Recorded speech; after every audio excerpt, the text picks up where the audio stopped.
Bom, então aí a gente já mais ou menos falou sobre esse conceito de função de transferência, mas aí vamos ver um caso prático aqui, né? Vamos resolver um problema prático aqui com um circuito, um diagrama de circuito aqui que a gente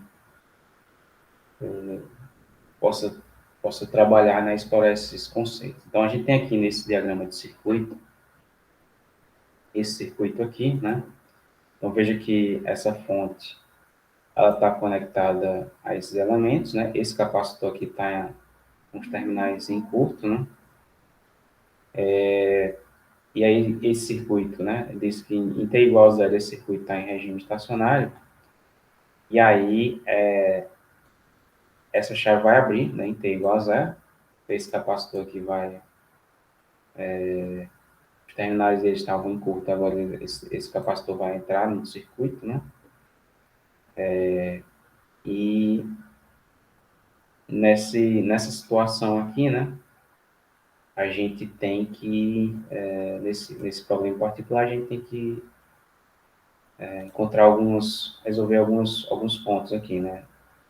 Então, determinar essas correntes aqui, 1 e 2 do domínio de Laplace, verificar se as respostas estão consistentes, né? Utilizando aí o teorema do valor final e do valor inicial, e aí depois aplicar o conceito de função de transferência, né? Então, determinar a função de transferência entre essa fonte e essa corrente aqui, né? Determinar a função de transferência entre essa fonte e essa corrente aqui, e determinar a função de transferência entre essa fonte e a tensão sobre o capacitor aqui, né? Bom, uma vez determinada a função de transferência entre a fonte e o capacitor, aí o problema pede para determinar, né, qual vai ser a saída do circuito, né, qual vai ser a saída da tensão sobre o capacitor se eu aplicar essa forma de essa tensão aqui, né, na entrada do circuito. Então veja que essa tensão aqui, né, se V de T for essa tensão, significa que eu estou aplicando um chaveamento sequencial aqui, né.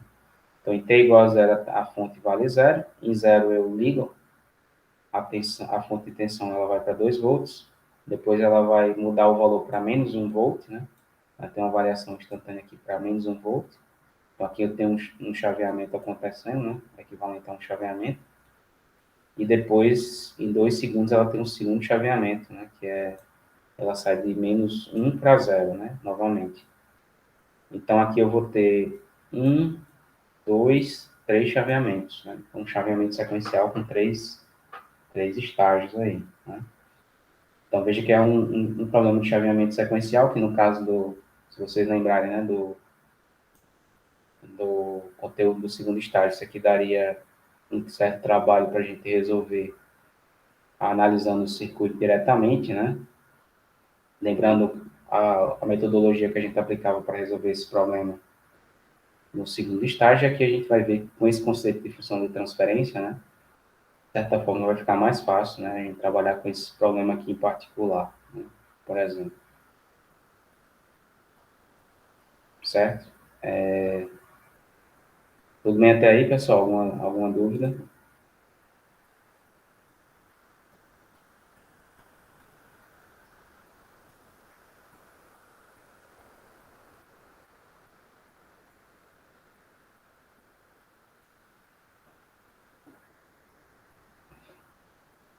Bom, então vamos primeiramente resolver aqui o circuito, né? Então veja que aqui tem uma indutância mútua, né? Aqui no circuito, então uma coisa para a gente prestar atenção. Bom, para resolver esse circuito aqui, né? A gente vamos primeiramente, né, escrever a lei de Kirchhoff das tensões, aplicar a lei de Kirchhoff das tensões aqui no domínio do tempo, né? E a gente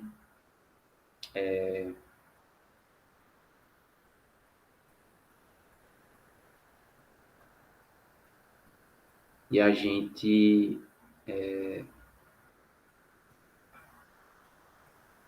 a partir das equações que a gente encontrar no domínio do tempo, a gente transforma para o domínio de Laplace, né? Então, ao invés de transformar logo o circuito para o domínio de Laplace, né, que a gente poderia fazer, né, colocar os elementos equivalentes no domínio de Laplace, vamos fazer aqui as equações no domínio do tempo e transformar as equações para o domínio de Laplace, que é um equivalente, mas aí vai ficar melhor a gente entender, né, os termos aí de cada uma dessas, principalmente os termos aqui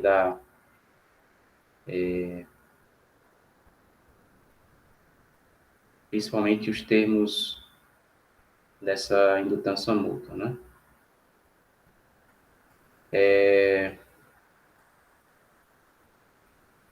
Ok, então aqui a gente quer saber, né, para ter maior igual a zero mais, né, a lei de Kirchhoff das tensões, né, aplicada aí no domínio do tempo, né. Então aqui a gente tem uma corrente aqui nessa malha aqui, né, que é essa corrente I1, e aqui a gente tem essa corrente zero, né.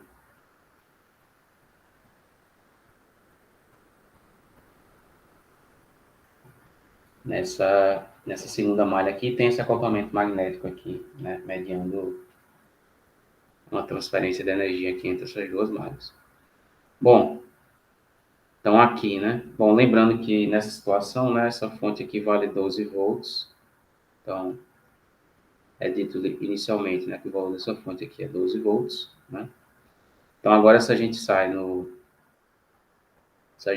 fazendo, né, a aplicação da lei de Kirchhoff das tensões, né, se a gente sair aqui no sentido horário, né, a gente ficaria, né, se a gente fizer aqui no aumento de tensão negativo, né, então ficaria menos 12 volts, né, somado agora a uma queda de tensão do capacitor, então mais VC, né, somado com a queda no resistor ali, que seria 10 vezes I1, né, e aí agora a gente tem esse indutor, né, então esse indutor tem uma queda de tensão aqui própria, né, da indutância própria, que a gente vai chamar aqui de VL1, né, L1 aqui seria essa indutância aqui de 2 Henry, né? Esse aqui desse lado aqui seria L2, isso aqui seria o M, né? Na indutância mútua.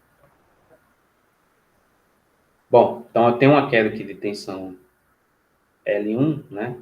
E agora eu tenho que saber como é que é a indutância mútua, qual é a polaridade que a tensão da indutância mútua vai gerar aqui, né? Então, se eu olho para a corrente do outro lado, né? Então, a corrente aqui ela está saindo pelo terminal assinalado pelo ponto, né? A corrente zero. Se ela está saindo pelo terminal assinalado pelo ponto, eu tenho que assinalar a polaridade negativa, né, ao terminal assinalado pelo ponto do lado esquerdo, né? Então, a polaridade da tensão induzida pela indutância mútua é essa daqui, né? Então, se eu venho no sentido horário, né, aqui eu vou ter um aumento de tensão devido à indutância mútua. Então, aqui eu vou ter isso aqui menos Vm, né, que é a tensão induzida pela indutância mútua aqui. Então, isso aqui fechou a malha igual a zero, né? Bom, aí agora eu posso escrever cada um desses termos aqui, né? Em função da corrente, né? Das correntes do circuito. Então, aqui eu ficaria com menos 12 continua, né? Então, a tensão sobre o capacitor 1 sobre C, né? Integral de 0 até T da corrente que está passando por ele, né? Que vai ser 1 de tal, de tal. Então, isso é somado com a tensão inicial, né? E agora fica 10 vezes a corrente. E agora a tensão VL1. Então, VL1 é LD e DT, né? Então, L aqui vale 2, né? Então, aqui a gente vai ficar com só uma vez, duas vezes a derivada de 1 DT, né?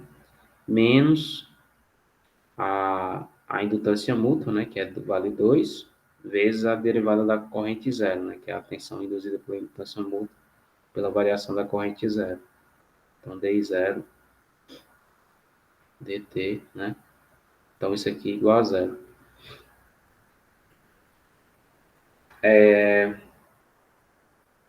Bom, então veja que agora eu tenho uma expressão aqui que depende apenas das correntes, né? I1 e I0. E aqui incluiu também o termo da indutância mútua, né? Então agora a gente pode pegar essa expressão, né? E transformar tudo para o domínio de Laplace, né? Termo a termo, né? Então, bom, uma função constante no domínio de Laplace, ela vai ser transformada como um degrau, né? Então, 12, se eu passar para o domínio de Laplace, vai ficar menos 12, né? Menos 12 sobre S.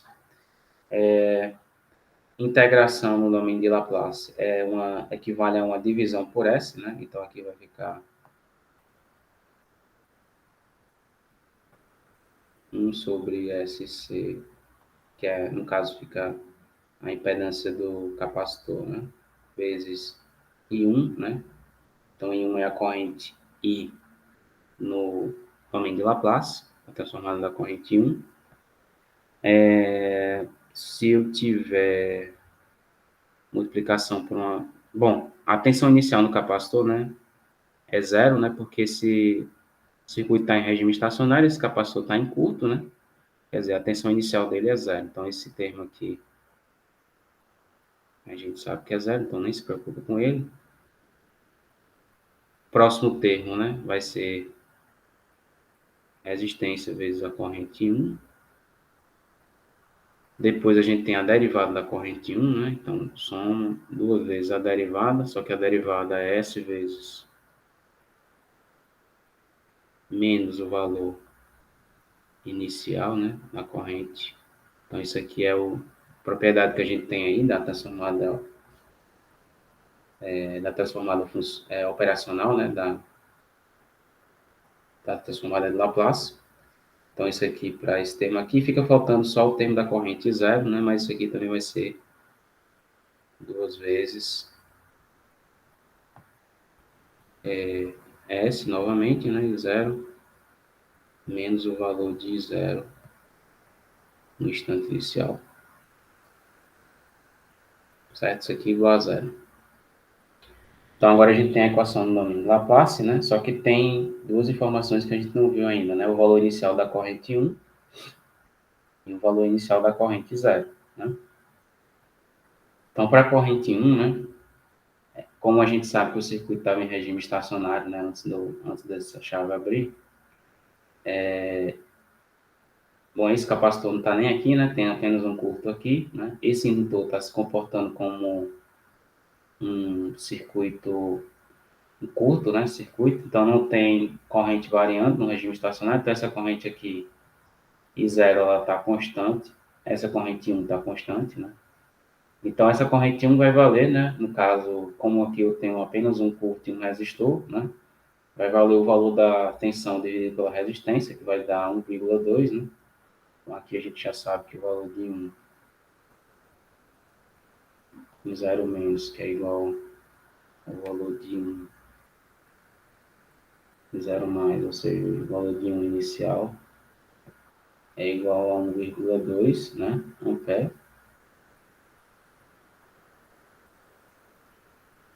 Então isso a gente vê fácil aí desse circuito.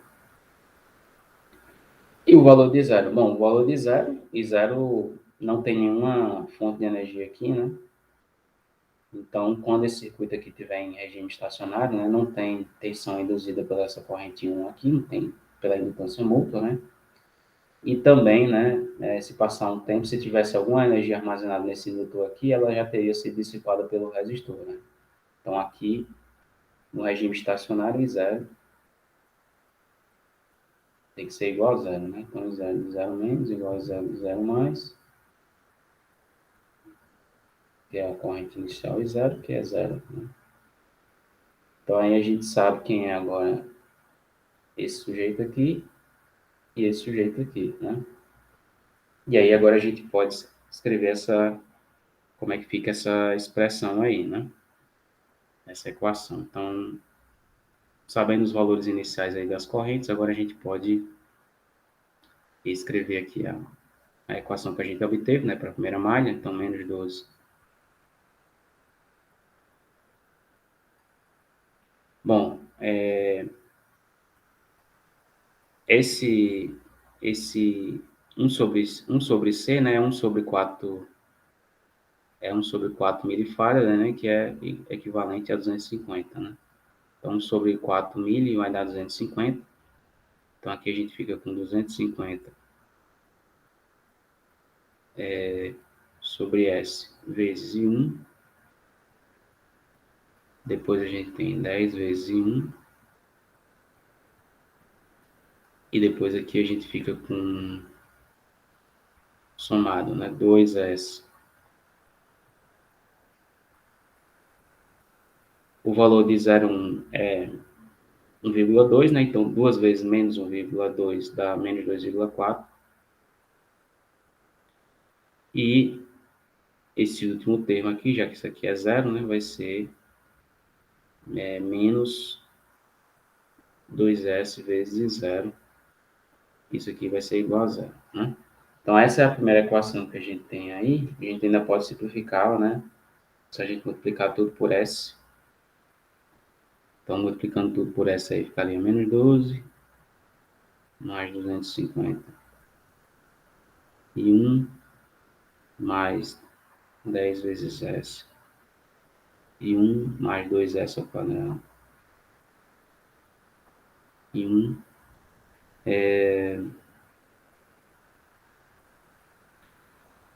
menos 2S ao quadrado, né? E zero, isso aqui igual a 2,4S, né? Passando 2,4 para o lado de lá. Então a gente ficaria com isso aqui. Bom, se vocês juntarem as duas equações, né? E isolarem essas variáveis, os termos multiplicando em 1 e 2, né? O que sobra, né, vai ser, a equação simplificada seria isso aqui, né? 2S ao quadrado mais 10S mais 250 e 1, né? Essa é a primeira, tudo que está multiplicando aqui, o I1, aí ficaria menos 2S ao quadrado e zero, né? E passando menos 12 para o lado de lá, não ficaria 2,4 mais 12, né? Então, essa aqui é a equação número 1 para a gente. Então, a gente tem uma equação com duas incógnitas aqui, né? I1 e 0, né? No domínio de Laplace. E aí, agora a gente precisa de uma segunda equação que vai sair aí da outra malha, né? Então, aqui a gente vai novamente aplicar a lei de Kirchhoff das tensões para outra malha.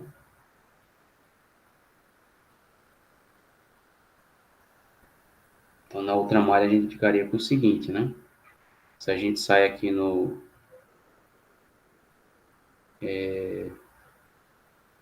se a gente sai aqui no sentido horário também, né? A gente ficaria com o seguinte, né?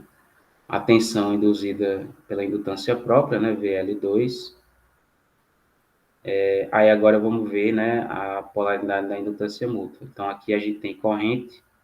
A corrente 1 está entrando no terminal assinalado pelo ponto, né?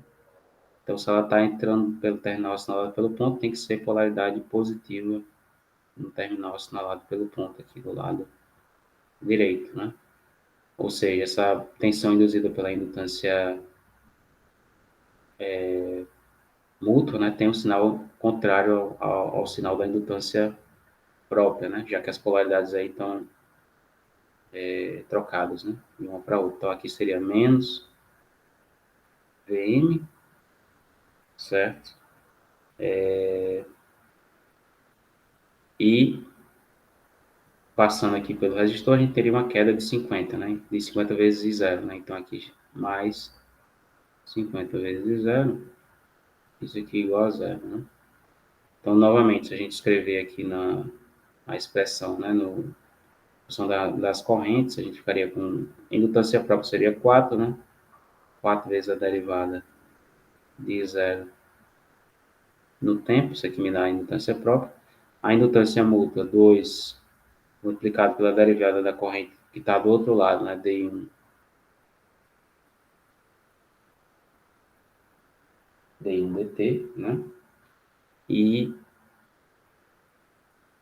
agora a gente soma esse termo aqui, 50 e 0, isso aqui igual a zero, né?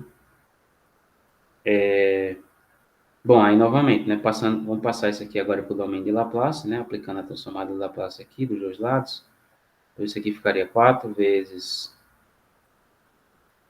a transformada da derivada, né, que seria S, vezes I0, né, menos I0 inicial, aí menos duas vezes S vezes I1, né, menos I1 inicial, então essa é a segunda transformada desse segundo termo aqui, mais 50 vezes zero, né? Então, nessa situação aqui, agora a gente vai conseguir, né, uma outra equação, né, em função de zero e de 1, né? Essa aí é aqui, a segunda equação que a gente precisa para determinar essas grandezas. Então, deixa eu só apagar aqui, né? Bom, a gente já sabe, né, os valores iniciais aí de 0 e de 1, né, que a gente vai substituir aqui também. Então, a gente já sabe que 0 vale, inicial vale 0, isso aqui vai embora, e isso aqui vai valer 1,2, né? Então, se a gente reescreve isso aí, né, termo a termo, a gente ficaria com 4S vezes 0, aí vai ficar menos 2S vezes I1, né? E aí menos 2 vezes menos 1,2, né? Vai ficar mais 2,4. Então vai ficar mais 2,4. E por último, 50 e 0 aqui, né? Fechou? Igual a zero. Ou seja, né, dessa segunda malha aí, a gente tem a seguinte equação. 2 vezes S vezes I1, negativo, né? Somado aqui com 4S mais 50, né? Vezes zero. Isso aqui igual a menos 2,4. Então, essa é a nossa equação número 2. Bom, então aqui a gente tem as duas equações, né? Para resolver esse circuito aí. A gente tem a equação número 2, que envolve aí duas incógnitas, I0 e 1. E tem a equação número 1 aqui, né? Que envolve também as mesmas incógnitas, né?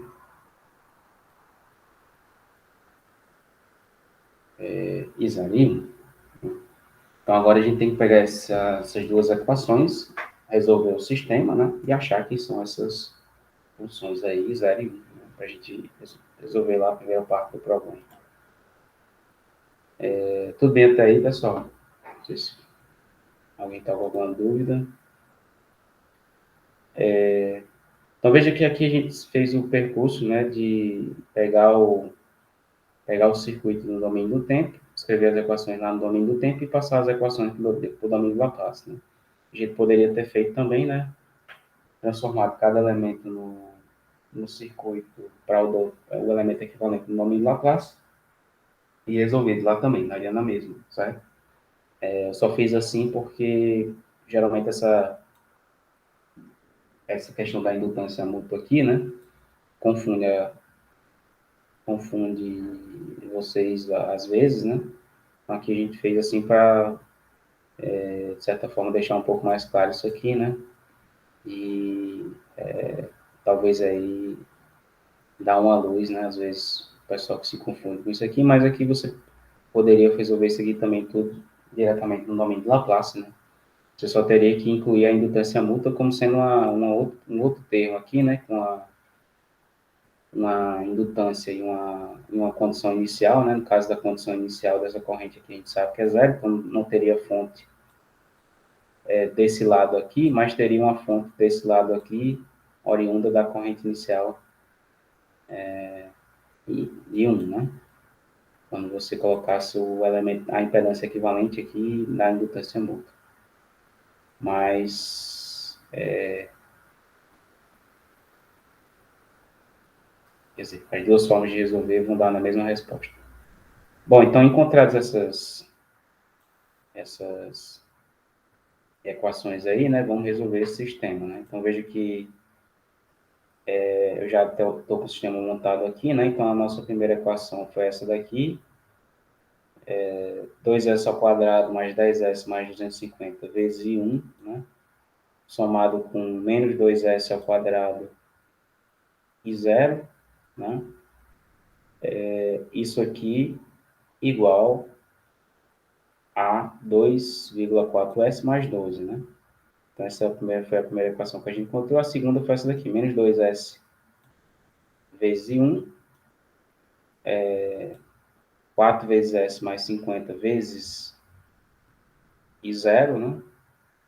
Isso aqui igual a menos 2,4, né? Então, essa foi a equação número 2 para a gente, né? Então, se a gente resolver esse sistema aqui, a gente obtém quem são essas correntes aí, I0 e 1, né? Então, vamos ver aqui.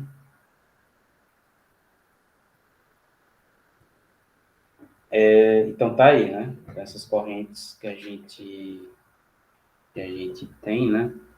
Então, veja que aqui, né, a primeira corrente I0 é dada por isso aqui, né? E a corrente I1, veja que aqui no caso do I1, né, esse denominador é o mesmo para as duas, né? Só que aqui está multiplicado por 5, né? Não está simplificado. Então, se dividir por 5 aqui todos os termos, você vai obter esse mesmo denominador aqui. Então, divide aqui por 5, divide aqui por 5, vai ter o mesmo denominador. Então, veja só, né? Essas são as correntes que a gente obtém no domínio de Laplace. Então, essa primeira parte do problema que a gente resolveu, né? Achar I zero em um domínio de Laplace. E aí o item B, né, ele pede para checar os valores, né, a consistência aqui desses resultados, utilizando o teorema do valor inicial e o teorema do valor final, né, que é também assunto aí visto nas aulas dessa semana, né. Então aqui a gente vai checar, né, se realmente esses valores aqui estão condizentes, né, de acordo com o teorema do valor inicial e o teorema do valor final. Bom, o teorema do valor inicial, né, diz que se eu quiser calcular o valor de uma dada função, né, quando t tende a zero, né, pela direita, então esse limite aqui, né, de f de t quando t tende para zero mais, isso aqui vai ser igual, né, ao limite, né, da transformada dessa função, multiplicada por s quando s tende a infinito.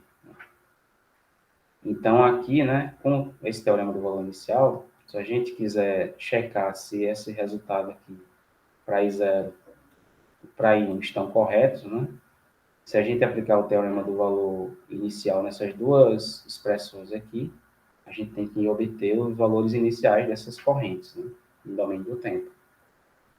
Então, aqui, né, por exemplo, I0 mais, né, tem que ser igual ao limite de S tendendo a zero, de S vezes I0 de S. Basicamente, esse aqui que o teorema do valor inicial tá nos dizendo, né? Então, se esse limite aqui existir, né, e ele, bom, se essa resposta estiver correta, né, se a gente aplicar esse teorema aqui do valor inicial, dado que o limite existe, né, as condições para esse limite existir estão obedecidas, nesse caso, a gente vai ter que obter essa corrente zero, que no caso da gente, a gente sabe que é zero, né? Pela análise do circuito, a gente viu que isso aqui era zero.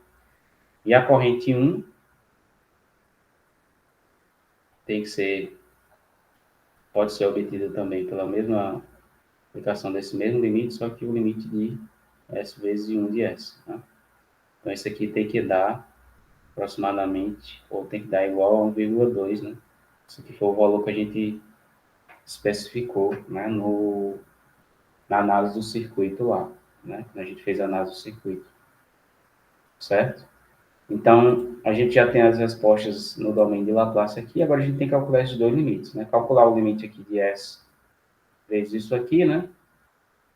Fazendo S tender para zero, nos dois casos. Bom, aqui a gente vai ter, quando você multiplicar isso aqui por S, vai ter um polinômio de grau 3 em cima e embaixo, né? Então, aqui você vai precisar aplicar a regra de L'Hopital, né, para calcular esse limite, porque vai ficar uma indefinição, nos dois casos aqui, né? Vai ficar uma indefinição. E aí, mas esse limite vai ser fácil de calcular, né? O limite com duas funções polinomiais aí, calcular a derivada, aplicar a regra de L'Hopital é tranquilo.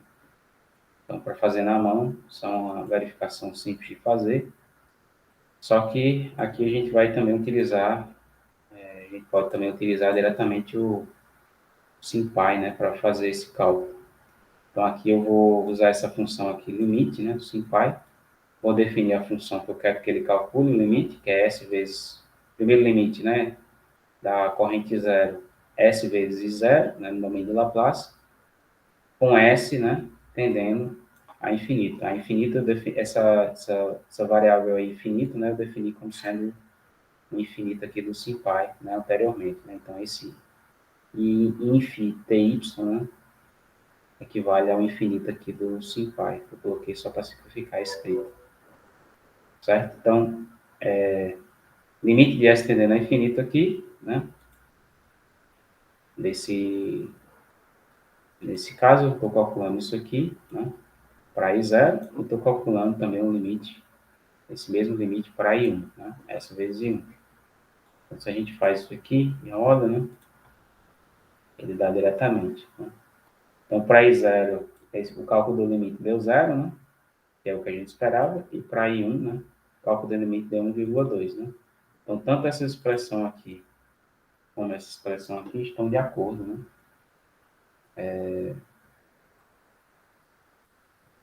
Estão consistentes, né? Então, quer dizer, os limites, aplicando o teorema do valor inicial, o teorema do valor o teorema do valor inicial aqui, a gente tem as condições iniciais, né? Dessa, desse circuito, né? Para essas grandezas aqui no circuito. Então, a gente obtém exatamente o valor inicial de 1 e o valor inicial de 0. Bom, e quando o circuito chegar no regime estacionário, né? Porque eu abri essa chave aqui, né? Vai ter um transiente, e aí esse circuito vai chegar no regime estacionário, né? Então, veja, no regime estacionário, né, no próximo regime estacionário, quando esse circuito chegar, nesse capacitor aqui vai se comportar como um circuito aberto, né? Então, significa que desse lado aqui, essa corrente aqui tem que ser zero, né? Porque esse capacitor vai virar um circuito aberto, essa corrente tem que ser zero. Se não tem corrente variando aqui, se a corrente é constante igual a zero, né? Não vai ter tensão induzida aqui pela indutância mútua, né? Ou seja, não tem energia sendo transferida daqui para cá, que significa que toda a energia que está aqui também vai ser consumida por essa corrente zero, que vai ter que terminar sendo zero, né? Também. Então, o valor final dessa corrente aqui deve ser zero, e o valor final dessa corrente aqui também tem que ser zero. Né? Então, se a gente agora pega as expressões que a gente obteve, né? E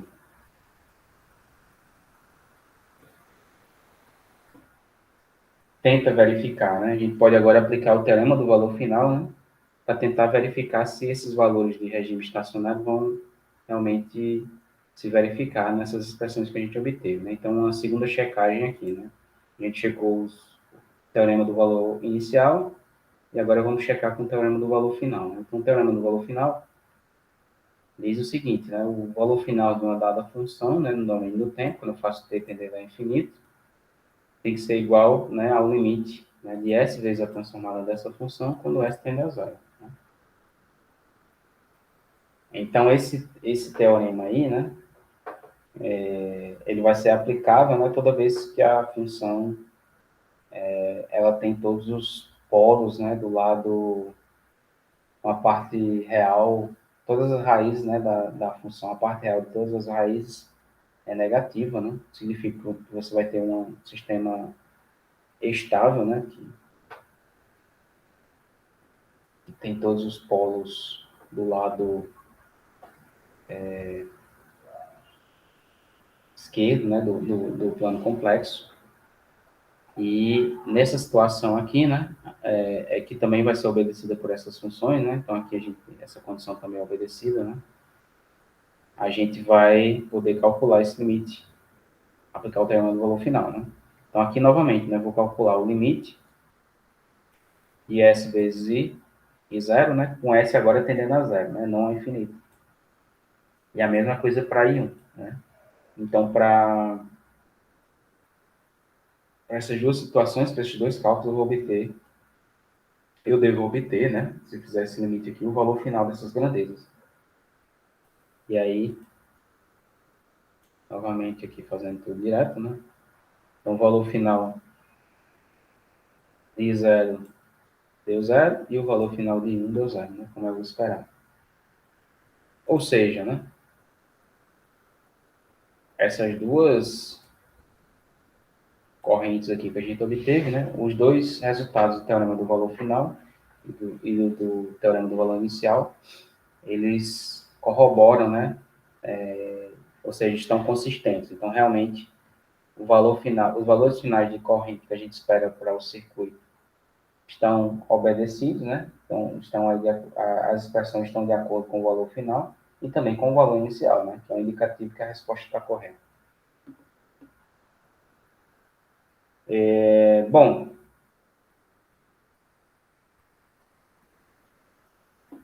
então isso é um dos pontos aí, né? Dessa,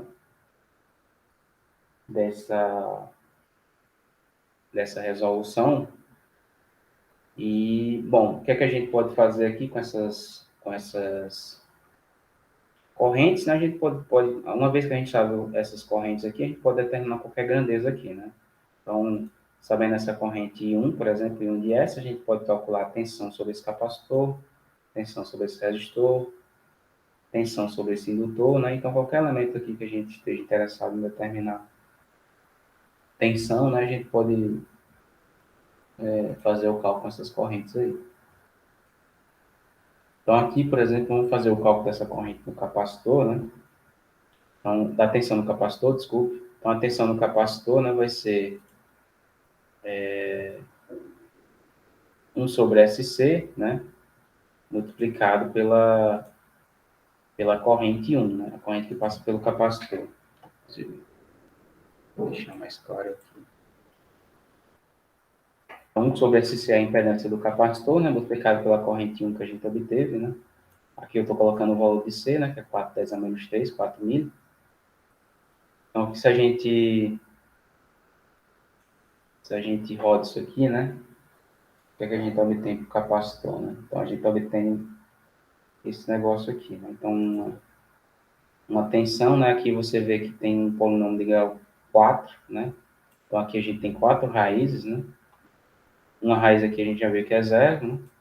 E tem as raízes desse polinômio aqui de grau 3. E numerador e denominador, né? Dois polinômios aí, como era esperado. Então, aqui, né? Para a gente, com essa tensão no capacitor, por exemplo, só lembrando o que a gente pode fazer, né? A gente pode achar as raízes aqui desse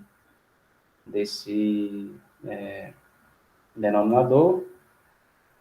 Então, as raízes aqui, né? Zero, duas raízes complexas, então, menos 5 mais 10, mais 10j, né? Menos 5, menos 10j, raiz complexa conjugada. Tem outra raiz real aqui, menos 25, né? Essas três raízes aqui, essas quatro raízes aqui, né? São as raízes que a gente pode utilizar para fazer a expansão em frações parciais, né? Então, se a gente faz a expansão em frações parciais, a gente vai encontrar, né, inclusive, a gente pode colocar aqui, né, a gente vai encontrar a expansão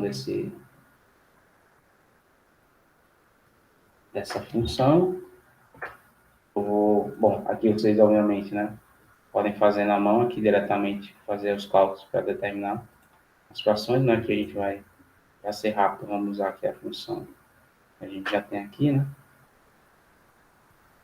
Então, veja as quatro raízes, né, duas raízes complexas, uma raiz, aqui acho que ele fez o cálculo, não está correto, né? Então, tem uma raiz aqui que é, vamos dizer assim, real, né, menos 25, e tem a raiz do zero aqui, né. Então, veja que esses termos aqui, né, são os termos da expansão de frações parciais dessa tensão. E aí, se a gente faz a transformada inversa de cada um desses, a gente pode combinar esses dois termos, né? Achar a transformada inversa disso aqui. Isso aqui vai ser uma exponencial e isso aqui também vai ser, isso aqui vai ser uma função degrau, né? Então, aqui, se a gente calcula direto, vamos ver como é que isso aí vai se comportar. Então, a gente tem exatamente, né, o degrau, a exponencial decrescente que vai aparecer aqui, né, com essa raiz de menos 25. E aí os termos aqui da resposta subamortecida, né, da componente subamortecida da resposta, né. Então, os dois componentes aqui, né, desses dois termos, seno e cosseno amortecido. Então, veja que aqui, bom, a gente determina aí como é que a tensão no capacitor se comporta. E aí veja que com essa expressão a gente pode ver o gráfico. E aí, justamente, né, o gráfico da tensão no capacitor. Né? Então, a tensão começa aqui em zero, e aí ela vai aqui, né, na direção do valor final, que no caso aqui é 12 volts, né? Que também é esperado, né? Então, veja que se a gente observa aqui o circuito, quando esse circuito chegar no regime estacionário, não vai ter, o capacitor vai estar com o circuito aberto, né? Não vai ter corrente passando por aqui, significando que a queda de tensão sobre o capacitor vai ser igual à queda de tensão sobre essa fonte, né? Que vale 12 volts nesse caso aí, né? Então, nesse caso aí, essa fonte com 12 volts, ela vai ser o valor final dessa tensão do capacitor. Então, o valor final dessa tensão sobre o capacitor é o que aparece aqui, né? Então, ela oscila no transiente e vai aqui para 12 volts, né? O valor final. Inclusive, se a gente pegar, né, o valor, a expressão, vamos ver rapidinho aqui, né? Não preciso nem. Mas se a gente aplicar o teorema do valor final, né, nessa, nessa expressão que a gente obteve, na tensão sobre o capacitor, cadê? Aqui, né? Então, se a gente aplica o teorema do valor final aqui, né, o limite de VC, né? O limite de S vezes VC de S, né? Com S tendendo a zero, né? Tem que dar 12 volts, né? Exatamente o que a gente obtém, né? Então, aqui para o capacitor a gente também verifica o teorema do valor final. E também, bom, se a gente quiser, vai dar o teorema do valor inicial também vai dar mesmo, vai dar correto, né? Bom, então, para esse circuito aqui, né, a gente pode fazer tudo que a gente fez aí, já todas as ferramentas que a gente utilizou para análise, né, do domínio de Laplace. Então, isso é uma coisa. Bom, letra C, letra D e letra E, né, pede para a gente determinar a função de transferência, né, entre esse estímulo aqui, que é essa fonte de tensão, e aí esses parâmetros aqui, né, I0, I1 e a tensão aqui sobre o capacitor, né. Então, para a gente determinar, né, como a gente sabe que,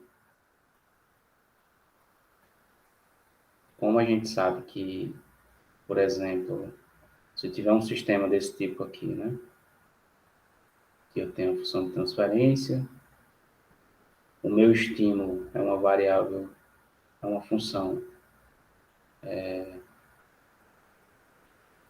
x, x de s, né, no domínio de Laplace, e a saída desse sistema é uma função y de s, né. Então, eu sei, né, que pela definição de função de transferência, eu tenho que ter que a saída do sistema é a função de transferência multiplicado pela entrada, né, x de s. E aí aqui, né, obviamente, se eu quiser conhecer h de s, né, se eu souber a saída do sistema para uma dada entrada que eu apliquei, né, se eu dividir um pela outra, eu vou obter o meu h de s, a minha função de transferência. É esse daqui, certo?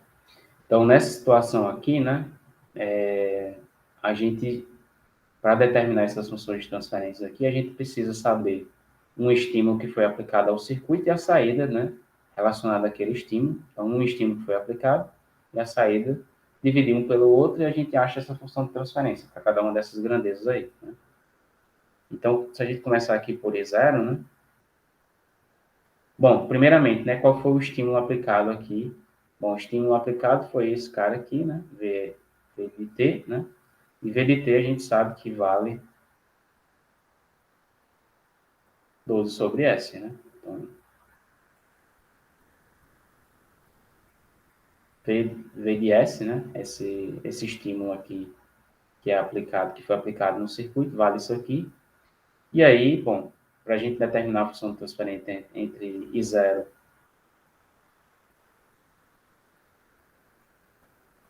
e V de S, né? A gente tem que pegar o valor da saída, que seria I0, que a gente calculou, e dividir pelo estímulo que a gente aplicou, né? Que é V de S. Certo? Então, a gente sabe que isso aqui foi o que a gente aplicou na entrada. A gente sabe, a gente determinou I0 de S, né? A gente tem a expressão para I0 de S. E aí corresponde a resposta do circuito a esse estímulo que a gente aplicou, que foi aplicado. E aí agora, se a gente dividir um pelo outro, a gente vai obter a função de transferência entre essas duas grandezas, né? E aí vai ser o mesmo raciocínio para as outras, né? Se a gente aplicar exatamente o mesmo raciocínio, né? A gente vai achar as outras funções de transferência. Então aqui a gente vai fazer, né? Também aqui, para ser rápido, né? Vamos usar aqui o SymPy. Então, bom, eu sei que V, né? Que é a tensão que no domínio de Laplace é o estímulo que eu apliquei ao circuito, né? É 12 sobre S.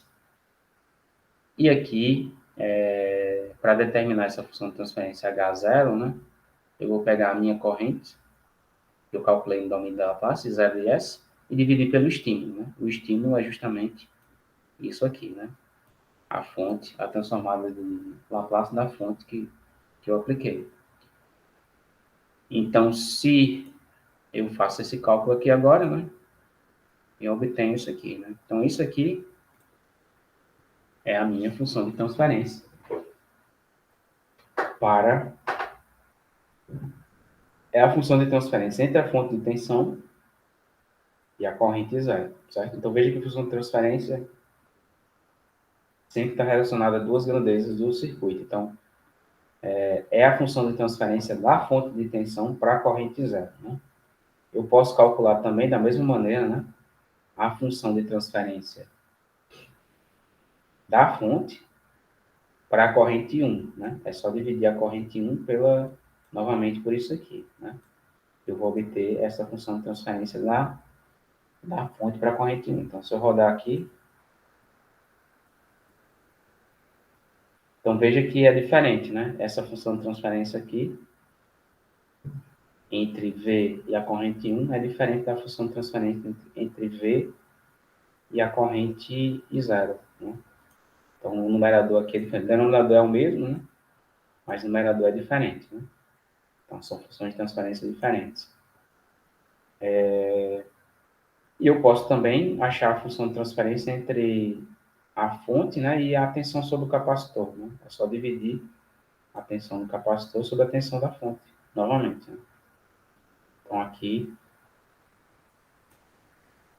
novamente, eu obtenho, né, uma outra função de transferência. Esse numerador também foi diferente, né? E o denominador o mesmo. Beleza, pessoal? Bem até aí.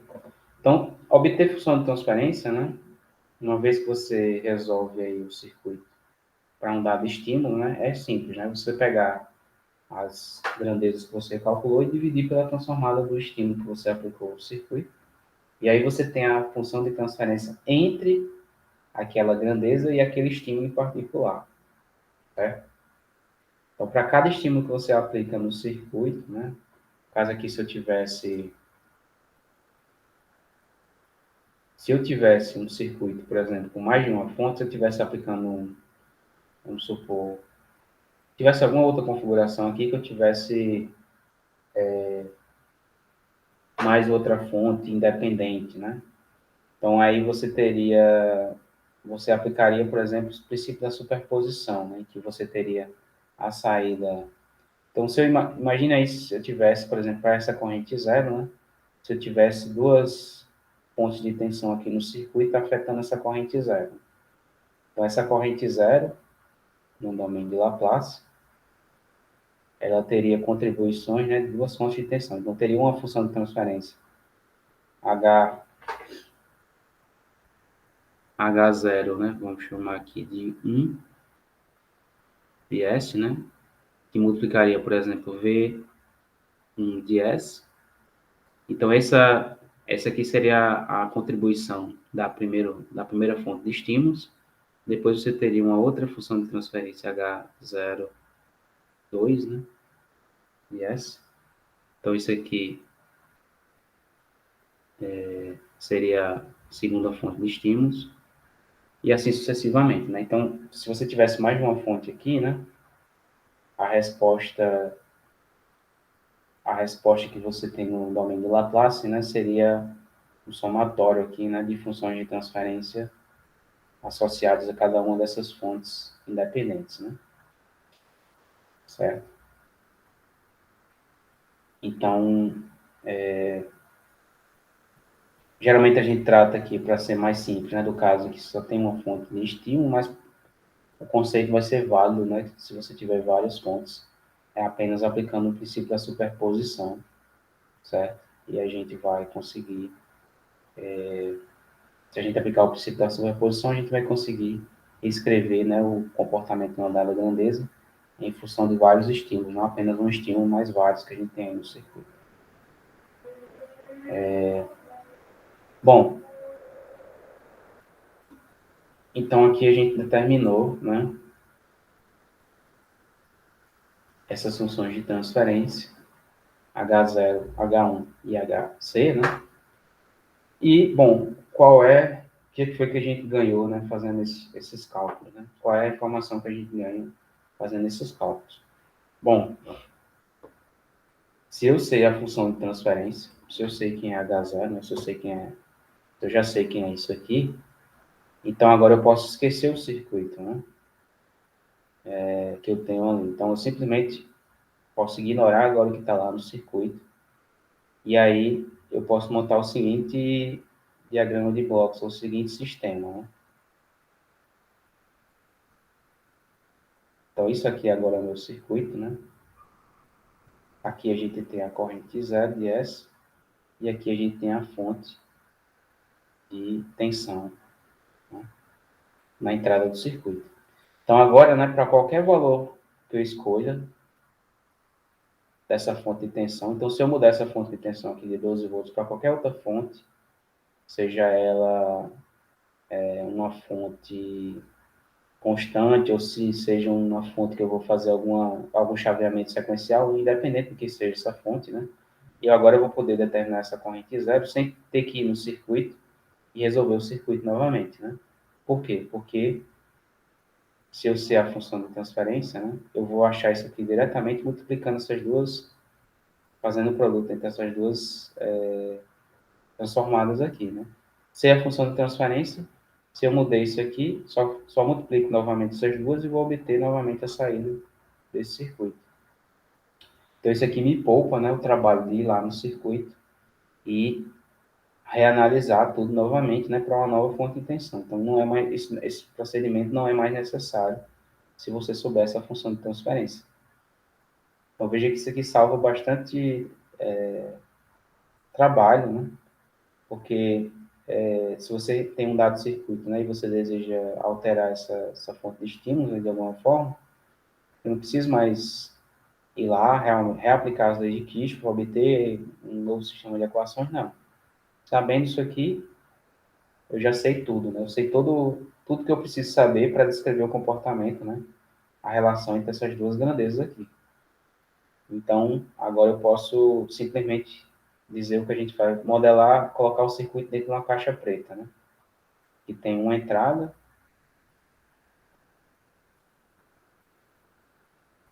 que é a tensão que eu estou aplicando de estímulo, tem uma saída, que é a corrente que eu tenho na saída, e só, né? Então, isso aqui, eu não preciso agora, posso ignorar tudo que está aqui dentro. Porque tudo isso aqui, toda a informação sobre o que está aqui dentro está contida em H0 de S, né? Que eu sei quem é. É isso aqui. Então, se o circuito não mudar, né? A única situação em que esse H0 de S vai mudar é se eu mudar o circuito, né?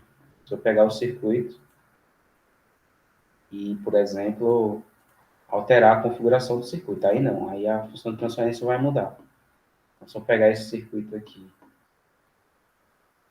e alterar o valor dessa capacitância, ou alterar o valor dessa resistência, ou dessa indutância mútua, aí não, aí você vai ter uma outra função de transferência, um outro sistema, né, um outro circuito. Mas se esses parâmetros forem constantes, né, invariantes no tempo, não mudarem com o passar do tempo, então isso aqui vai me permitir usar a mesma função de transferência sempre, certo? Então essa é a vantagem, né? Determinada função de transferência, eu não preciso mais me preocupar com o que está lá no circuito. Posso simplesmente ignorar. Bom, e aí como é que, né, se a gente sabe a função de transferência, né, como é que a gente pode utilizá-lo, né, para um problema prático, né, vamos dizer assim. Como é que a gente pode utilizar essa função de transferência para, por exemplo, achar a resposta desse circuito, né, ou achar o comportamento dessa corrente depois que a gente aplicou uma tensão diferente aqui, né? Então, a, o item F, né, é um problema, diz respeito a esse problema, certo? Então, aqui, ao invés de ter uma tensão constante aqui em 12 volts, né, por exemplo, a gente colocou aqui um chaveamento, né? Um chaveamento aqui no zero, a tensão pulou de 0 para 2, depois em um segundo ela caiu de 2 para -1, e mais para frente ela passou de -1 para 0, né? Então, teve um chaveamento aqui, teve outro chaveamento aqui, teve outro chaveamento. Então, chaveamento sequencial com três estágios, né? Aí você me pergunta, bom, então como é que a gente pode determinar, né? Por exemplo, essas correntes aqui no domínio do tempo, né? Quando acontecer esse chaveamento aqui, será que a gente pode fazer isso sabendo apenas a função de transferência, né? Dessas grandezas? Então, a resposta é sim. Então, e isso é justamente vamos dizer assim, a força desse conceito, né? Porque esse conceito é tão importante. Porque veja que analisar esse problema aqui, né? Não parece ser simples, né? Quando a gente observa esse circuito. Primeiramente porque a equação que você vai obter aqui para esse circuito, né? Vai ser uma equação não de segunda ordem, mas de terceira, quarta ordem, né? Então, você vai ter que resolver uma equação diferencial, uma EDO, de ordem bem maior do que as que a gente viu lá no segundo estágio, né? E a gente viu que já para o segundo estágio, já tinha uma certa dificuldade nesses problemas. Você já tinha uma certa dificuldade para resolver esse problema de chaveamento sequencial. Aqui a gente não tem apenas um chaveamento sequencial, tem três acontecendo. Tem três chaveamentos que ocorrem na sequência, né? Então tem três situações distintas aqui. E aí, novamente, né, um circuito mais complexo, com um chaveamento mais complexo, você já pensa, não, isso aqui dá muito trabalho se a gente for fazer como a gente fazia antes, né? Então, como é que esse conceito de função de transferência vai poder nos ajudar? Bom, ele vai poder nos ajudar porque agora, para determinar, né, o comportamento de cada uma dessas saídas aqui, né, eu vou simplesmente precisar transformar essa função aqui para o domínio de Laplace, né? Então, eu vou ter que achar a representação de v de t aqui no domínio de Laplace. Isso aqui vai ser simples, porque essa função vai poder ser escrita, né, com uma combinação aí de funções de degrau, né? Então, aqui eu tenho um degrau que ocorre de 2, né, que ocorre em t igual a zero. Aqui, né, eu subtraio desse degrau um degrau de 3, né? Então, se eu chegar aqui e subtrair 3, eu vou para menos 1. Então, aqui é como se eu tivesse, né, em t igual a zero, eu tenho um degrau valendo 2. Em 1 segundo, eu subtraio um degrau de amplitude 3, né? Então, tem menos 1. Então, isso aqui me dá essa primeira parte aqui, né? Até quando ele vai para menos 1. E aí, em 2, eu somo um degrau de 1, né? Então, quando ele chega em 2, eu vou aqui somar. Então, essa função v de t, na verdade, é essa função aqui, né? Então, é uma combinação de uma função degrau que ocorre, né, em determinados intervalos aqui. T igual a 0, t igual a 1, t igual a 2, né? Então, isso aqui descreve essa função aqui, né? Essa função v de t.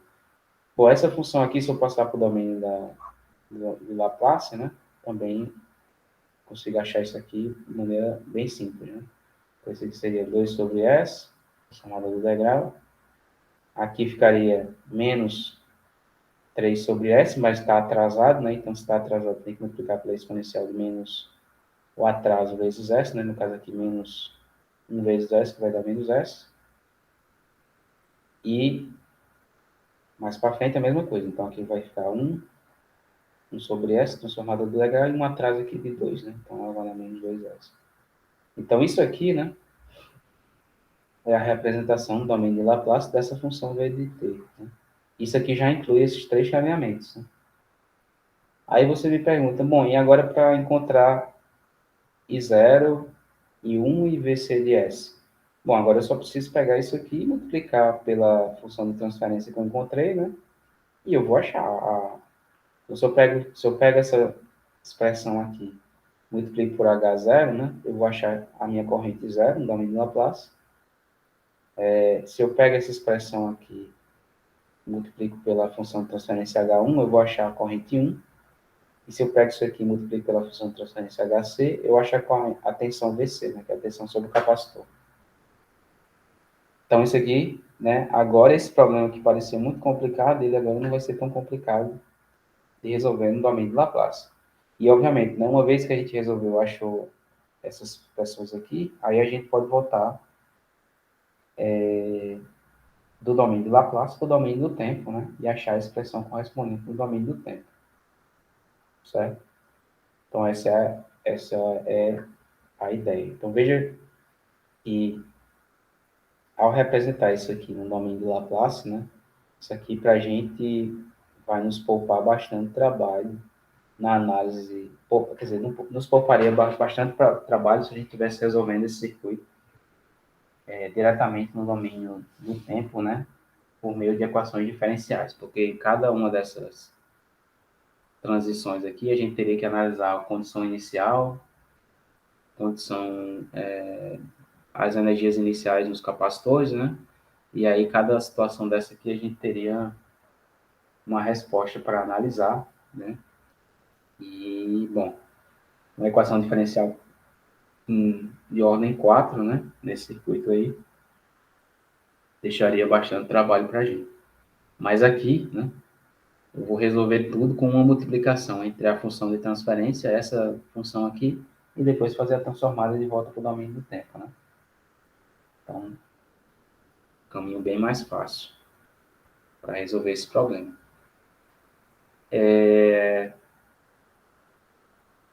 Bom, então, essa letra F, né?